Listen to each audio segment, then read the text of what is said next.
Before you scroll away, let me tell you something true. In Lagos, the lagoon does not forget a promise. Every year, when the Harmattan wind dies down and the rains creep back over the third mainland bridge, fishermen at Tarkwa Bay tell the same story around their nets. They say that on the last Friday of the dry season, if you stand at the water's edge just after midnight, you will hear a woman singing, a slow, sweet song with no words you recognize, and if you are foolish enough to answer her, she will ask you only one question. If you answer wrongly, the tide will take something of yours before the sun rises. A boat. A net. A brother. A wife. If you answer rightly, she will give you a gift beyond anything Lagos Island has ever seen. Nobody agrees on what the question is. Nobody agrees on what the right answer sounds like. But everybody agrees on one thing. It happened first to a young weaver named Adaeze or Briggs in the last months of 1962 in a small shop tucked behind Balogun Market. And what happened to her is the reason the old women of Lagos Island still warn their daughters never to buy cloth from a stranger who has no shadow. Some say the story has been changed so many times over the decades that no two grandmothers on Lagos Island tell it exactly the same way. Some say the weaver's name was not Adaeze at all, but something closer to it, softened by generations of retelling. But everyone who has ever heard the story agrees on the ending, and they agree on the lesson buried inside it. A lesson about greed, about honesty, and about the terrible danger of taking something beautiful without first asking what it will truly cost you. Stay with me. By the end of this story, I'm going to ask you a question too. And I want to see, in the comments, whether you would have answered better than Adaeze did. Let's begin. Before we go further, picture Lagos the way it was in those years, not the Lagos of skyscrapers and go-slow traffic on the third mainland bridge, but an older Lagos, a Lagos still stitched together by wooden jetties and canoe paths, where the boundary between the market and the water was thinner than anyone liked to admit. Balogun Market in those days was already the beating heart of Lagos Island commerce. Narrow lanes packed shoulder to shoulder with cloth sellers, spice traders, blacksmiths hammering out cooking pots, and children weaving between legs and baskets with the easy confidence of people who had never known any other home. Behind the noise of the front stalls, though, there were quieter corners. Small backrooms where the real craftsmanship happened, away from haggling customers, where artisans like Adaeze could work in something close to peace. Adaeze was 19 years old, and her hands were the most famous hands in Balogun Market. She was not the loudest trader. She was not the one who called out to customers from the front of her stall, the way her cousin Kechi did, shouting prices at every woman who passed with a basket on her head. Adaeze simply sat at her loom in the back of her mother's shop, weaving Aso oak cloth so fine that women from Ikoyi sent their housegirls across the lagoon just to touch it before they bought. People said Adaeze had learned to weave before she had properly learned to walk, sitting on her late grandmother's lap as a toddler, watching the shuttle fly back and forth until the rhythm of it became as familiar to her as her own heartbeat. By the time she was 19, her fingers moved across the loom the way a drummer's hands move across a talking drum, without hesitation, without a single wasted motion, as though the cloth itself were guiding her rather than the other way around. Elderly customers sometimes joked that Adaeze must have a spirit guiding her hands, given how effortlessly her patterns seemed to bloom out of plain thread. None of them knew, at the time, just how close to the truth that joke would turn out to be. Her mother, Mama Yuzo Amaka, had raised her alone since Adaeze's father drowned in a boat accident near Apapa when Adaeze was only 6. Since that day, Mama Yuzo Amaka had one rule above every other rule in the house, more important than prayers, more important than school. Never go near the water at night. Never answer a voice you cannot see. Never take a gift you did not ask for. Adaeze had heard this rule so many times that it had become like breathing to her, something she did without thinking, until the year everything changed. It began on an ordinary Tuesday. A customer came into the shop, not through the front, where the noise of Balogun Market rattled all day with sellers and buyers and Okada horns, but through the back door, the one that faced the narrow gutter path leading toward the lagoon. Adaeze looked up from her loom and nearly dropped her shuttle. The woman standing in the doorway was the most beautiful person Adaeze had ever seen. Her skin was the color of wet charcoal polished until it shone. Her lace head wrap was tied in a style Adaeze did not recognize, folded like waves, folded like something that moved even when it was still. Her wrapper was a deep blue-green, The exact color of the lagoon at 6 in the evening, when the sun sits low enough to turn the water to glass. "Good afternoon," the woman said. Her voice was soft, but it carried the way water carries sound across a quiet bay. "I am told you weave the finest cloth on this island." Adaeze rose from her stool, wiping her hands on her wrapper. "You are told correctly, Ma. Please, come in and sit." The woman did not sit. She stood in the doorway, one foot inside the shop and one foot still on the threshold, as though she were not fully certain she wished to enter. "I need a wedding cloth," the woman said. "For myself. My groom is a very important man, and I want something no other bride in Lagos has ever worn." Adaeze smiled. This was, after all, the compliment every weaver longed to hear. "I can make you something beautiful. Tell me your colors." "Blue," the woman said. "Blue like the water at Tarkwa Bay just before the storm arrives. And silver, like the moon when it sits on the surface of the lagoon." It was an unusual combination. Brides in Lagos in 1962 wanted gold, wanted red, wanted the loud colors that announced wealth to the whole street. But Adaeze had never turned away an interesting commission, and something about this woman's calm, even voice made her want to please her. "I will need 7 days," Adaeze said. "Come back on Monday." Adaeze noted the request in a small exercise book she kept by her loom, the way she noted every commission, and for a moment the visit felt like nothing more than another ordinary transaction in a market full of them. But if you have ever felt the hair rise on the back of your neck for no reason you could explain, that small, prickling instinct that tells you something is not quite right, even before your mind has caught up, then you already understand the feeling that settled over Adaeze the moment the woman turned to leave. The woman inclined her head, and as she turned to leave, Adaeze noticed something strange, something she would only fully understand many weeks later, when it was almost too late. The afternoon sun was falling directly onto the gutter path behind the shop. Every person who walked that path threw a long shadow across the dust. The woman threw none at all. That evening, Adaeze made the mistake of mentioning the customer to her mother. She should have known better. Mama Yuzo Amaka was frying akara at the stove when Adaeze described the woman. The blue-green wrapper, the strange folded head wrap, the request for cloth the color of the lagoon. Mama Yuzo Amaka's hand froze over the hot oil. "Which door did she enter through?" she asked, very quietly. "The back door. The one by the gutter path." The oil in the pan began to smoke, forgotten. Mama Yuzo Amaka turned fully around, and Adaeze saw something in her mother's face she had never seen before, not anger, not sadness, but a fear so old it looked almost like exhaustion. "Did you see her shadow?"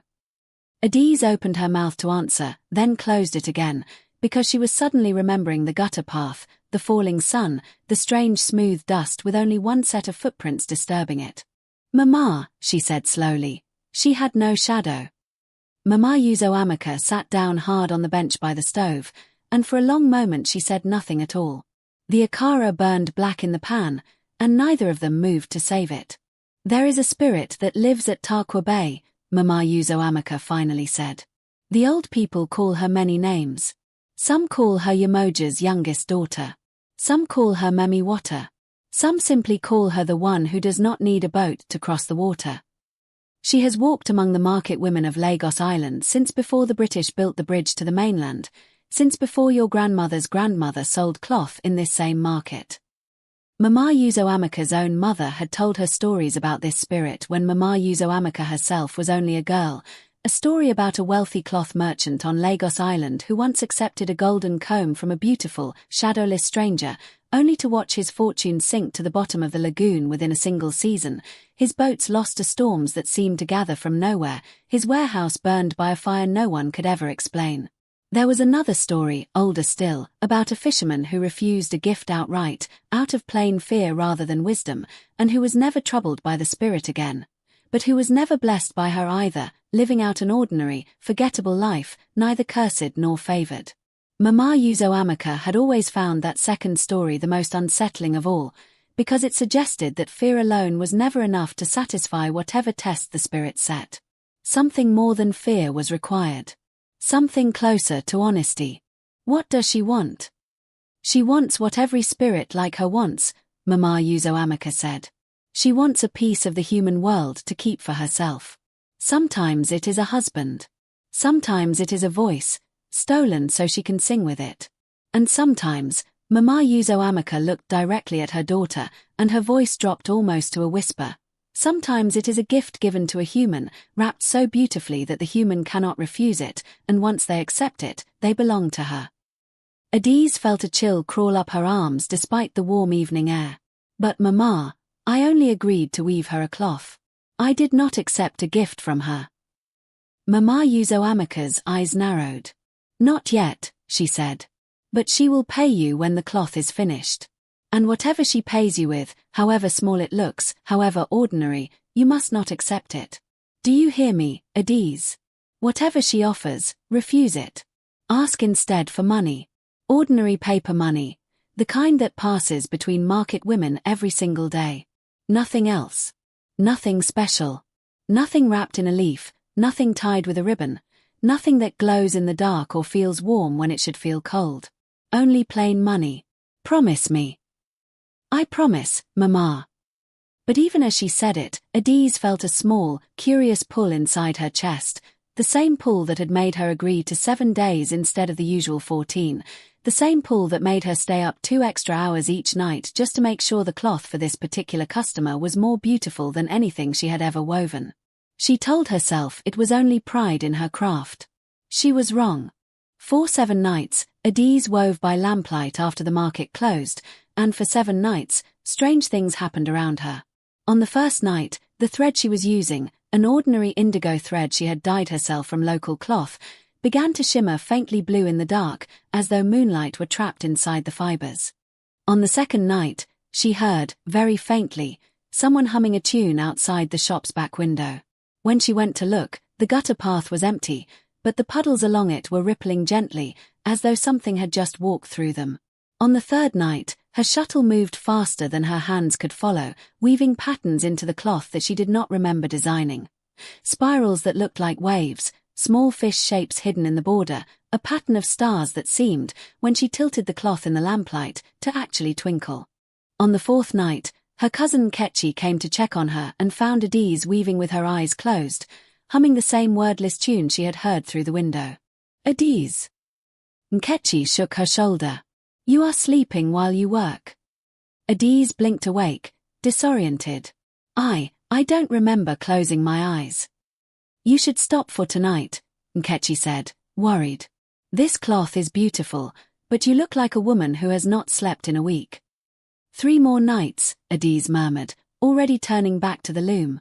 I promised her 7 days. On the 5th night, Mama Yuzo Amaka came to check on her daughter and found the shop filled with the smell of the ocean, though the lagoon was a 15-minute walk away and no window was open to let in a sea breeze. On the 6th night, Adaeze finished the cloth 2 hours before dawn, and when she finally held it up to examine her work, she gasped aloud. It was, without question, the most beautiful thing she had ever made. The blue-green base seemed to move like real water when the cloth caught the light.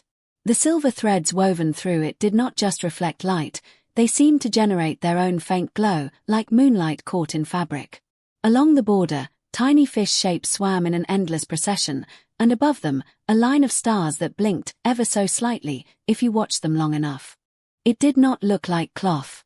It looked like a piece of the lagoon itself, folded into fabric. On the 7th night, Adaeze slept for the first time in nearly a week, and dreamed of a woman's voice singing to her from beneath dark water, calling her name over and over, sweetly, patiently, the way a mother calls a child who is playing too far from home. In the dream, Adaeze stood at the edge of a vast, dark lagoon that seemed to stretch farther than the real Tarkwa Bay ever could, its surface unbroken except for slow, spreading ripples that moved without any wind to cause them. The voice beneath the water did not frighten her the way it should have. Instead, it felt oddly familiar, oddly comforting, like a lullaby half-remembered from a childhood she could not quite place. Somewhere in the dream, a hand reached up out of the water toward her, palm open, offering something she could not quite see, and just as her own hand began to reach back, she woke with a gasp, her heart hammering, the finished cloth still lying across her lap exactly where she had left it, glowing faintly silver in the pre-dawn dark. She told no one about the dream. Not even her mother.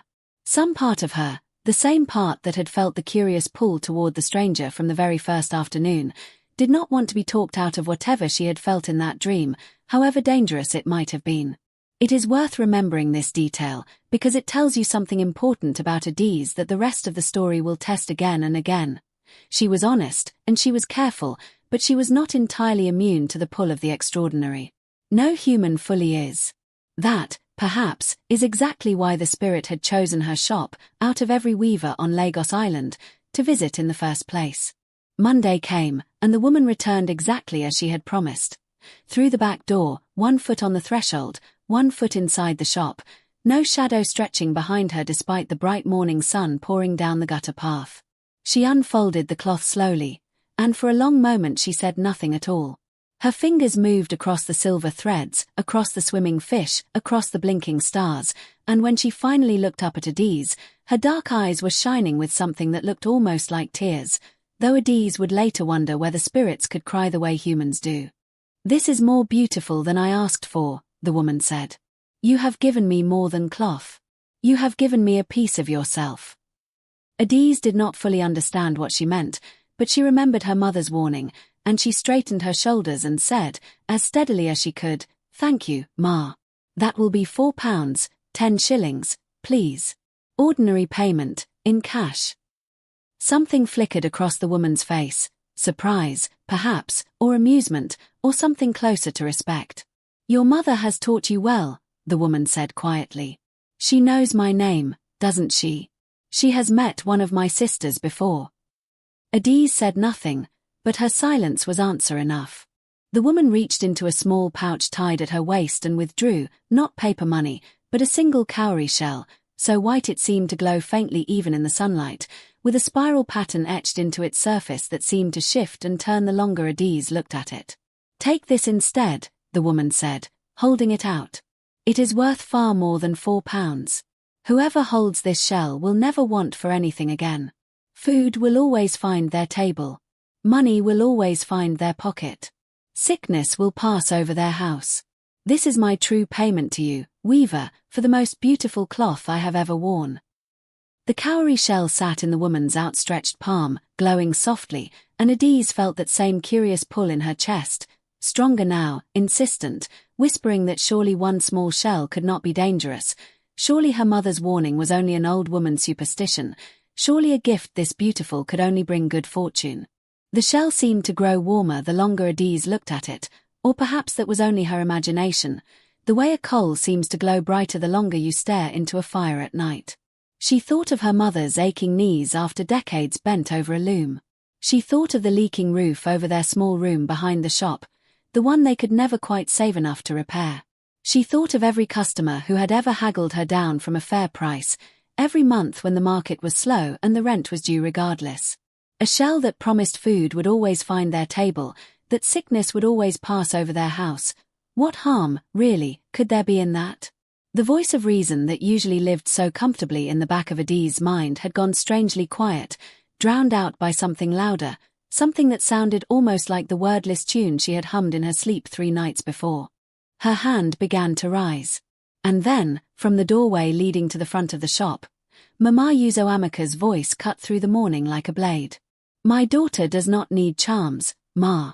Ordinary money, please, if you don't mind." The pull in Adaeze's chest snapped, like a thread breaking, and she pulled her hand back to her side. The woman's expression did not change, but something in the air of the shop shifted, grew heavier, grew colder, the way the air feels just before a lagoon storm arrives. "As you wish," the woman said, and this time, when she reached into her pouch, she withdrew ordinary paper notes, which she counted out, £4, 10 shillings exactly, and placed on the table between them. She folded the beautiful cloth over her arm, and at the doorway, she paused and turned back one final time. "You have a strong mother, Weaver," she said. "Not every family does. Remember this, the lagoon does not forget a kindness, and it does not forget a refusal either. One day, perhaps, you will need something from the water. When that day comes, come to Tarkwa Bay, and call my name 3 times. Adaeze, no." She smiled, a small, strange, knowing smile. "You do not know my name yet. But you will. Everyone in Lagos who deals honestly with the water eventually learns it. And then she stepped fully out of the doorway, onto the gutter path, into the bright morning sun, and vanished, not around a corner, not into a crowd, but simply vanished, the way a reflection vanishes when you stir the water it sits upon. I want to pause the story here for one moment, because there is something you need to understand that Adaeze herself did not learn until many years later. The woman who visited the weaving shop was not simply a spirit. She was, according to the oldest women of Lagos Island, the ones who still remembered stories from their own grandmothers, back when Lagos was still mostly water and mangrove and small fishing settlements before the British ever arrived, one of the daughters of Yemoja, the great mother spirit of rivers and the sea. Every generation, it is said, one of Yemoja's daughters chooses to walk among the market women of Lagos, disguised as an ordinary bride-to-be, testing the honesty and courage of the humans she meets. Those who cheat her, who lie to her, who accept her dangerous gifts out of greed, are cursed, sometimes for a season, sometimes for a lifetime. Their nets come back empty. Their businesses fail. Their children fall ill with fevers no doctor can explain. But those who deal with her honestly, who refuse gifts they do not fully understand, who ask only for fair and ordinary payment, are marked with a different kind of fortune. Not wealth, not immediately. Something quieter. Something that reveals itself only when they need it most.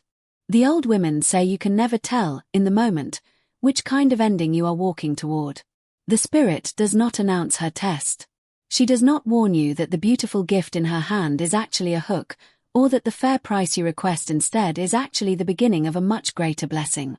She simply watches, and waits, and lets the human in front of her reveal, through their own choices, exactly the kind of person they truly are underneath their politeness and their market day smiles. That, perhaps, is the most unsettling part of the whole story. Not the shadowless woman, not the glowing shell, not even the storm.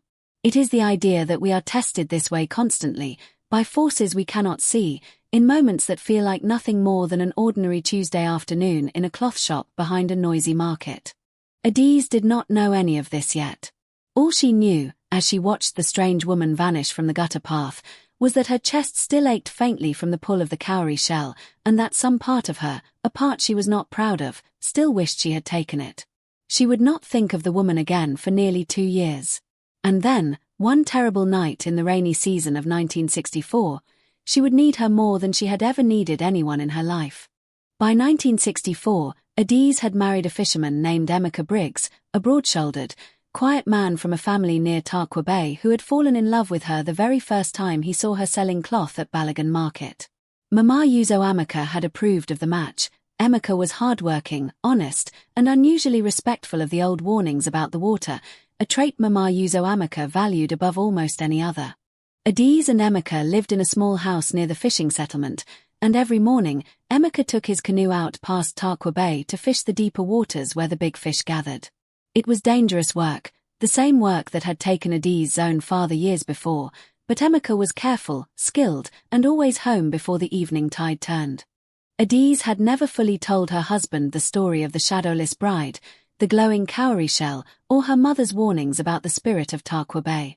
It was not that she meant to keep it from him, it simply never felt like the right moment, and as the months passed into a comfortable, ordinary rhythm of marriage, market days, and quiet evenings by the water, the memory of that strange morning in the weaving shop faded into something almost like a half-remembered dream. If you have ever lived through something frightening and then slowly convinced yourself it wasn't really that serious, once enough ordinary days had piled up on top of it, you already understand exactly how Adaeze felt by the time the rainy season of 1964 arrived. Until the night the storm came. It began without warning, the way the worst Lagos storms always do. A still, heavy afternoon that gave no sign of what was coming, followed by a wall of black cloud rolling in from the ocean just as the sun began to set. Emeka had gone out that morning as usual, and by the time the storm hit, he was still far out past the bay, further than he had ever gone before, chasing a school of fish that had led him out into deeper water. Adaeze stood on the shore that night with dozens of other fishermen's wives, watching lightning split the sky over the black water, watching waves crash higher and harder than anyone in the settlement could remember. One by one, the other boats straggled back to shore, their occupants soaked and shaking but alive. Emeka's boat did not come. Midnight passed. The storm did not weaken. The other women went home to pray, to weep, to wait for morning. Somewhere behind Adaeze, an old fisherman muttered under his breath that a storm this violent, this sudden, this determined, felt less like ordinary weather and more like something with a will of its own, a comment that would have chilled Adaeze to the bone if she had been paying attention to anything other than the black horizon in front of her. But Adaeze stayed at the water's edge, refusing to move, refusing to accept what everyone around her had already quietly accepted, that the lagoon, like it had done to her father, had taken her husband too. Rain lashed against her face so hard it felt like tiny stones. Her wrapper clung to her legs, heavy and useless against the cold. Twice, an older woman from the settlement tried to pull her back toward the shelter of the houses, and twice Adaeze shook her off, planting her feet more firmly in the wet sand, her eyes fixed on the churning black water as though she could will Emeka's canoe into existence through sheer refusal to look away. And then, standing alone in the rain at the edge of Tarkwa Bay, soaked to the skin, shaking with cold and fear, Adaeze suddenly remembered a promise made almost 2 years earlier, on an ordinary Monday morning, in the back room of a weaving shop. "Come to Tarkwa Bay, and call my name 3 times. But the woman had never told her the name. "You do not know my name yet. But you will. Everyone in Lagos who deals honestly with the water eventually learns it." Adaeze closed her eyes, and she thought, really thought, harder than she had ever thought about anything. Back to every story her mother had ever told her, every warning, every fragment of old wisdom about the spirits of the lagoon. And slowly, from deep in her memory, a name surfaced. A name Mama Yuzo Amaka had once mentioned in passing, so many years ago, when Adaeze was only a child asking foolish questions about the water. She opened her eyes, stepped forward until the freezing waves crashed against her knees, and screamed the name into the storm 3 times, with everything she had left inside her. The storm did not stop instantly. But somewhere in the 3rd repetition of the name, the wind seemed to pause, just for a heartbeat, as though something far out in the darkness had heard her and turned to listen. What happened next, Adaeze would tell only a handful of people for the rest of her life, and even then, only in a hushed voice, late at night, when she was certain no one outside the family circle was listening. The water in front of her began to glow faintly, the same faint silver-blue glow she remembered from the threads of the wedding cloth, all those months before. Out of the churning black waves, a figure rose, calm and untouched by the storm raging around her, her blue-green wrapper somehow perfectly dry, her strange folded head wrap not moved by even a single gust of wind. "You remembered my name," the woman said, and there was something like satisfaction in her voice. "Not many humans do." "Please," Adaeze said, water streaming down her face, though whether from rain or tears she could no longer tell. "My husband. He is out there. Please, if you have any mercy at all." "Mercy is not something spirits of the water are known for," the woman said. "But debts are. You gave me an honest gift once, Weaver, and you refused a dangerous one when a lesser woman would have taken it. I remember such things. The lagoon remembers such things." She raised one hand toward the black water, and the storm, which had raged without mercy for nearly 6 hours, began, impossibly, to soften. The wind dropped. The waves shrank from towering walls to gentle, rolling swells. And far out on the water, faint but growing brighter, a small light appeared, bobbing steadily closer to shore. It was Emeka's lantern, still somehow lit despite the storm, still somehow burning as his canoe, battered, half-flooded, but intact, drifted safely back toward Tarkwa Bay, guided, Adaeze would always believe, by a current that no ordinary storm current should have produced. The other fishermen's wives, who had long since given up their own vigils and retreated to shelter, came running back down to the shoreline when word spread that a boat had been spotted. They arrived just in time to see Emeka's canoe scrape against the wet sand, half-flooded, one paddle missing entirely, the fishing nets tangled and torn, but Emeka himself alive, breathing, blinking up at the suddenly gentle rain as though he could not quite believe he was still in the world of the living. Adaeze waded into the shallow water without even thinking, without caring that the waves still lapped cold and insistent around her ankles, and pulled her husband bodily out of the boat, both of them collapsing together onto the wet sand while the small crowd that had gathered watched in stunned, grateful silence. "I thought I was finished," Emeka whispered into her shoulder, his voice raw and cracked from hours of shouting uselessly into the storm. "I thought the water had decided to keep me, the way it kept your father." It almost did, Adaeze whispered back, though she did not yet have the strength or the clarity of mind to explain everything that had happened at the water's edge only minutes before. That explanation would come later, quietly, over many nights, told in pieces the way difficult truths often are. By the time Emeka's canoe touched the sand and the exhausted, shaking fisherman collapsed into his wife's arms, the woman on the water had already vanished back beneath the waves. But before she went, she left Adaeze with one final sentence, carried on the wind like the last note of a song. Tell your daughters what your mother taught you. Tell them the lagoon does not forget a kindness. And tell them, also, that it does not forget a debt owed. One day, I will ask something of your family in return. Not today. Not this year. But one day. Adaeze Okonkwo Briggs lived a long life after that stormy night in 1964. She had 3 daughters and 2 sons, and she taught every single one of them the same lesson her mother had taught her. Never take a gift you do not fully understand, no matter how beautiful it looks, no matter how strongly your heart pulls toward it. Ask instead for what is fair, what is honest, what is ordinary. And if you ever deal fairly and honestly with something greater than yourself, remember that such fairness is rarely forgotten, even by beings who owe humans nothing at all. Emeka never fully understood what had saved him that night. He remembered the storm, remembered the terror of watching wave after wave threaten to swallow his small canoe whole, and then remembered, strangely, a calm current that seemed to guide him gently homeward just when he had given up all hope of surviving until morning. When he finally asked his wife, years later, how she had known to call out into the storm the way she did, Adaeze only smiled and told him it was something her mother had taught her, which was true, even if it was not the whole truth.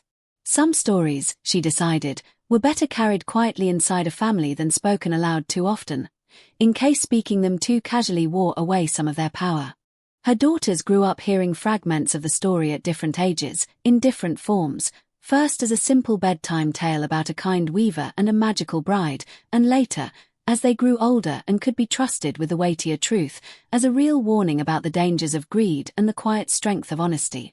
Each of them, in turn, told the story to their own children, and so it traveled forward through the decades, gathering small changes and embellishments the way any story passed by mouth eventually does, but never losing its essential shape.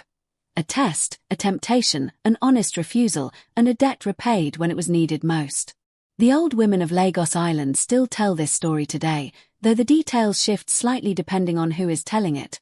Some say it happened in 1962, some say 1959, some place the weaving shop in Balogun Market, and others insist it was closer to Idumota. But the heart of the story never changes. A spirit came in disguise. A young woman was tested. And the young woman who resisted the temptation of an easy, glittering gift, who asked instead for something plain and fair, was the one who received, in the end, something far greater than she ever could have imagined. That is the nature of the lagoon, the old women say. It gives generously to those who do not grab. And it remembers everything, every kindness, every honest refusal, every debt, for far longer than any human lifetime. If you ever find yourself walking along the water's edge in Lagos, late in the evening, when the market noise has faded and the tide is beginning to turn, and you hear a woman's voice singing softly from somewhere out on the dark water, singing a tune with no words you recognize, remember Adaeze. Remember the weaver who kept her hand steady even when her heart pulled the other way. Remember to ask only for what is fair. And whatever you do, do not reach for the shell that glows. Before you go, a question for you. Now here is the question I promised you at the beginning. If a stranger offered you a small, beautiful gift that promised wealth, health, and good fortune forever, but you didn't fully understand where the gift came from or what it truly cost, what would you do? A. Take the gift. Life is short, and good fortune rarely knocks twice. B. Politely refuse it, and ask for fair, ordinary payment instead, even if it's worth far less. C. Take the gift, but secretly plan to get rid of it later if anything feels wrong. D. Ask the stranger more questions first, before deciding anything at all. There is no single correct answer here. Every choice carries its own risk and its own kind of wisdom. But Adaeze's story suggests that the safest path, however unglamorous, is almost always the honest one. Drop your answer in the comments below, A, B, C, or D, and tell me why. And if you enjoyed this story, you know exactly what to do. Like, subscribe, and stay close, because next time, we're heading to a village near Ibadan, where a different kind of stranger is waiting at the crossroads at midnight, and this one does not ask for cloth. This one asks for names. Until then, Lagos never forgets. Neither should you.